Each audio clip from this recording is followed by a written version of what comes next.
What is up, everyone? It's Quinn here, and in today's video, I'm going to be talking about 10 of the best fantasy football sleepers that I'm targeting in fantasy football drafts this year. So we're going to be talking about at least one player at every single position, just later round guys that I think are nice picks, to kind of throw darts on to complete your fantasy football rosters. Let me know your thoughts on these players down below. If you enjoyed the video, do me a huge favor, hit that like button and subscribe. But let's dive right into it, and we're going to start off with a wide receiver currently being drafted as a wide receiver 5. It's Courtland Sutton going off the board as the wide receiver 49. And this is honestly just a spot where at a wide receiver 5 price tag, I'm willing to take a swing on the talent of Courtland Sutton. Given the circumstances, he played very well last year, had some very impressive, circus touchdown catches, still only ended up being the wide receiver 38 in points per game. But I think there's some potential upside here, with the best outcome being Courtland Sutton actually getting traded. He's looking for a new deal. There's no guarantee he, sticks around with Denver, and going to a wide receiver needy team could end up being a massive upgrade situation-wise for Courtland Sutton. And I think even if he sticks around with the Broncos, he's not going to be competing with Jerry Jeudy. Maybe he doesn't have an insanely high ceiling, but Russ is gone. I don't think Bo Nix is a massive downgrade. Fantasy-wise, I don't think Bo Nix has like a crazy high ceiling, but I think he's going to be accurate enough, a solid enough passer in the Sean Payton offense to support at least one weapon. So I think, that wide receiver 5 price for a player like Courtland Sutton has the upside if he gets traded. But even if he doesn't, I still think he can be like a wide receiver 4. You throw him in the flex if you're super desperate, bye weeks, injuries, all of that. And he should be the clear-cut wide receiver 1, leading this offense. So I like Courtland Sutton here at wide receiver 49. Then actually right behind him, we have Curtis Samuel being drafted as the wide receiver 50. And I feel like this Bills group of weapons is very interesting heading into the season. There's pretty much just a whole bunch of uncertainty. Some people really like Dalton Kincaid. Some people think Keon Coleman's going to, come in and produce right away. You have Khalil Shakir, who's a third-year guy. In my opinion, we look at this wide receiver room, the tight ends. There's a lot of unproven weapons here, and Curtis Samuel pretty much is the only proven guy in this offense. He's had 7 NFL seasons. He's going to be 28 when the season starts, so getting up there in age a little bit, but not a spot where he's 30 plus where we're expecting some sort of fall off in performance. And he's a guy who's peaked at 14.1 PPR points per game. He's given you that fringe wide receiver 2 production.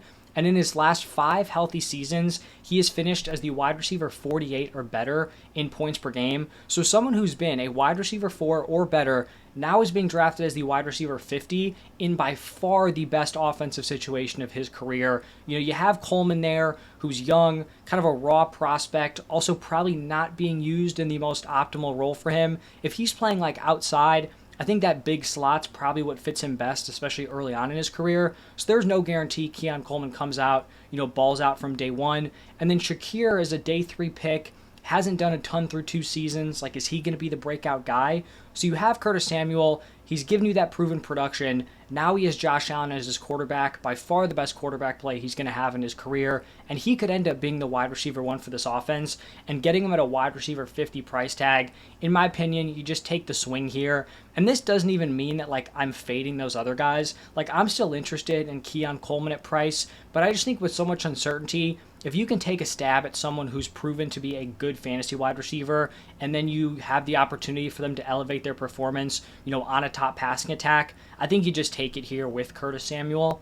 Now, pivoting over to the running back position, I want to talk about Zach Charbonnet. He's being drafted as the running back 41, and I've already talked about him a few times this offseason, but I just think at this price tag, he's going to pay off even worst case scenario if he's just a straight up handcuff running back. If you have Kenneth Walker, set it and forget it running back 1, Charbonnet is just filtering in, getting 20% of the opportunities, and he's just the pure handcuff.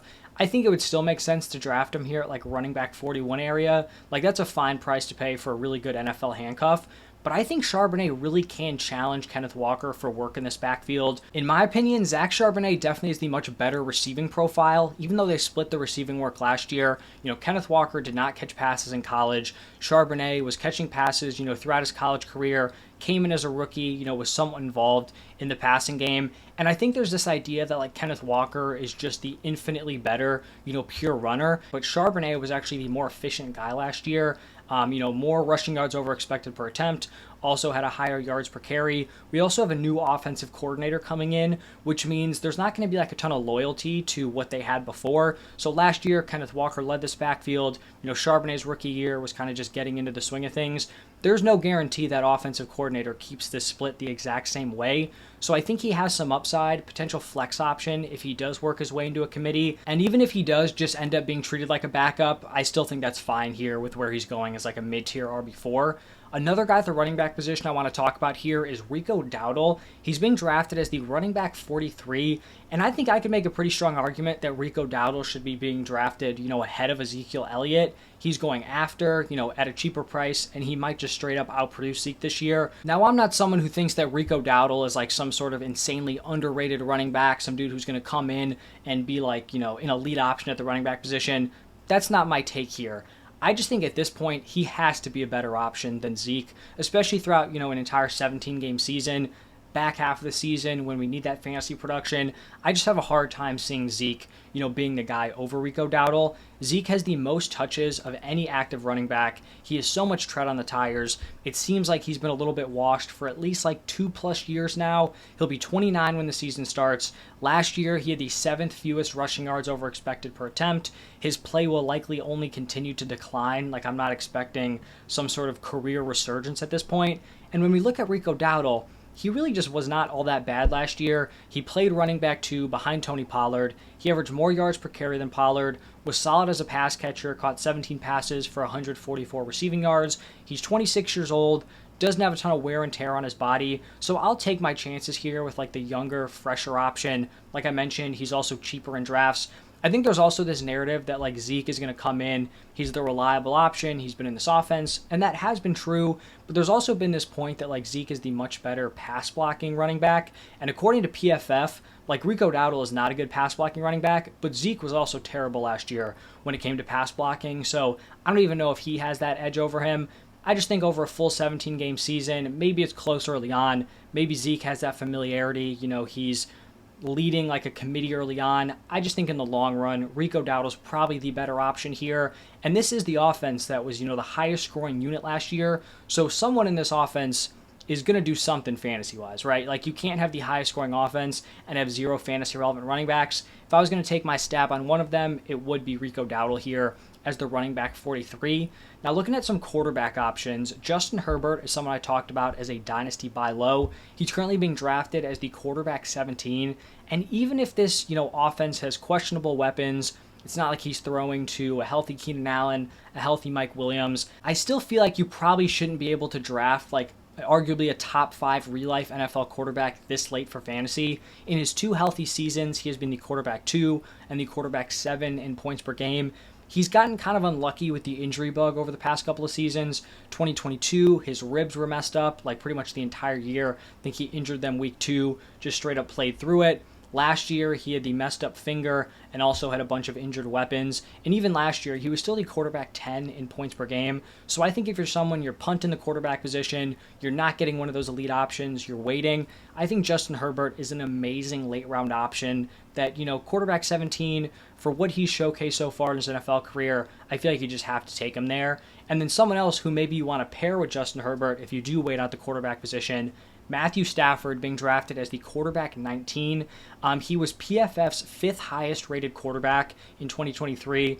I think he was one of these quarterbacks that fantasy-wise, like he was solid, the quarterback 14, but I think he played at a higher level than what his fantasy numbers would suggest. In his 3 years with the Rams, when Stafford's been healthy, he's given you a nice production. He was the quarterback 11 in points per game, and that was a season with, really high-level quarterback play. He averaged 19.5 points per game that year. That would have been the quarterback 5 this season. 2022 was banged up, injured. 2023, quarterback 14, like I mentioned. You have Puka Nacua, who absolutely balled out in year 1. He's heading into year 2. Obviously a very high-level wide receiver. And then you have Cooper Kupp, who was injured heading into last year, kind of banged up throughout the season. He should be healthy heading into this year. Don't think, he's still in his prime. I do think he's fallen off a little bit. But you have a stud wide receiver in Puka. Cooper Kupp should still be giving you solid production. A solid duo there at wide receiver. So Stafford, he's been a nice fantasy option. I think getting him as a quarterback 19, a late round option, a great pick if you do kind of punt the position. Now shifting back to the running back position, I want to talk about Jaylen Wright here because he's being drafted as the running back 47, and I think he's in a very, very unique situation because on the depth chart, he's going to be listed as at best the running back 3 for the Dolphins, but this is a very, very odd handcuff situation because typically running back 3s are just like unrosterable unless it's a dynasty roster, or just a crazy deep fantasy roster or a million teams in the league. Like, you don't want to be rostering running back 3s on teams because you're pretty much 2 injuries away from being fantasy relevant, right? If you have a handcuff, the starter goes down, all right, the handcuff steps in, they're fantasy relevant. A third string guy, you would need both the running back 1 and the running back 2 to go down. This Dolphins team is kind of the exception where he's pretty much 1 injury away from Achane or Mostert from having a role within this offense.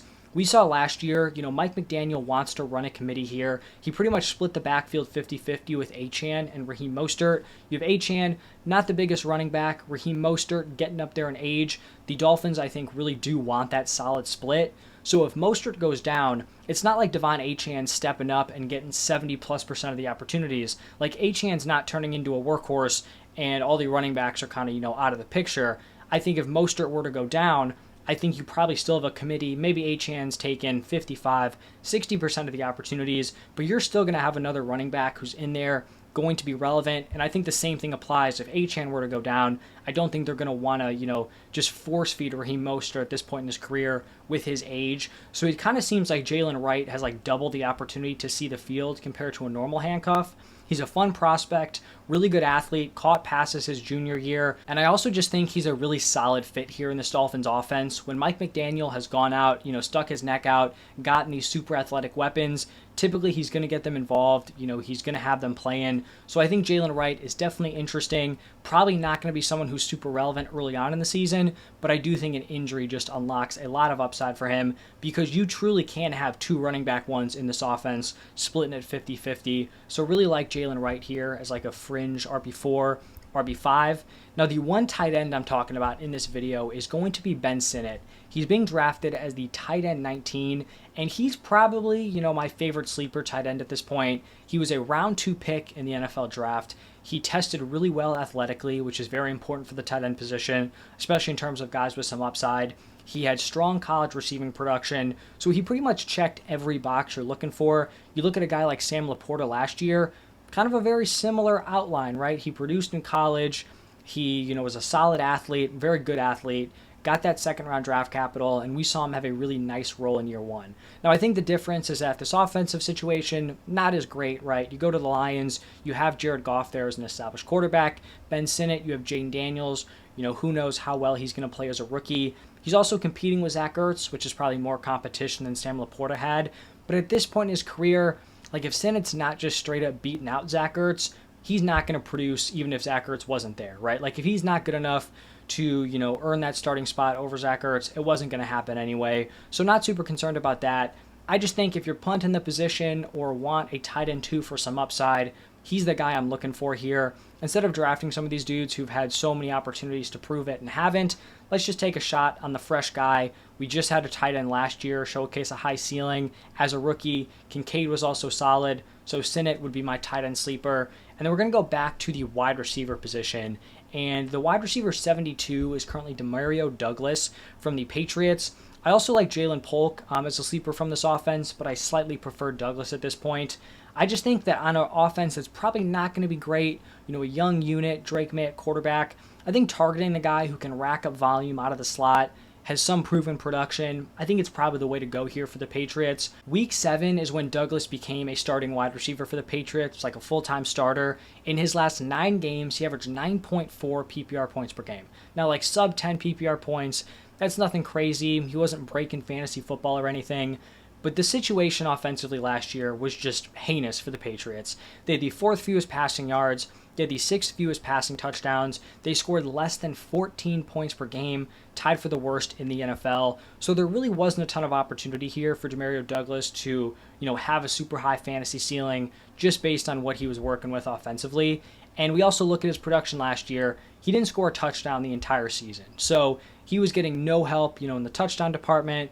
that wasn't going to elevate his fantasy production, but he had a promising enough rookie season where I think he'll have the inside track to potentially be the Patriots fantasy wide receiver one. You have a bunch of young options there who are also going to be in the mix, but if I had to kind of like plant my flag at this point, it would be Demario Douglas, and maybe like in PPR formats, he works his way into becoming playable out of the flex. I don't think that would be a crazy outcome for him. And then the 10th and final sleeper, it's going to be Elijah Mitchell. He's being drafted as the running back 56, and in my opinion, Elijah Mitchell is a top 3 handcuff for fantasy, and a top 3 handcuff should not be going this late in drafts. I understand he doesn't have any of like the appeal of, maybe he has the off chance of working his way into a committee, leading this backfield. Like with CMC there, he's not going to be relevant on a week-to-week basis if Christian McCaffrey was healthy, but I'll take the discount for someone who like pretty much instantly becomes a running back one if CMC were to go down. Kyle Shanahan's comments this offseason have kind of affirmed that Elijah Mitchell is going to be their running back two. Christian McCaffrey's 28. I know he's been healthy over the past couple of seasons, but he's definitely had some injury concerns. He's handled some big workload seasons, so I don't think, I'm making the case like Christian McCaffrey, super injury prone, he's going to go down. I typically fade that like injury prone narrative, but just based on the upside here, he's pretty much free at this point in drafts. You stash him on your bench. There's not many players out there where if the starter goes down, you need one injury and they automatically become top 12 at their position. I think Elijah Mitchell has that upside, so that's why he is going to wrap it up here for my 10th and final sleeper. That's going to wrap it up for this one. Let me know your thoughts on these players. Are you targeting any of these guys late in your drafts? If you guys have your own sleepers you're targeting, I would love to hear them down below. But thank you all for stopping by, and I will see you in the next one.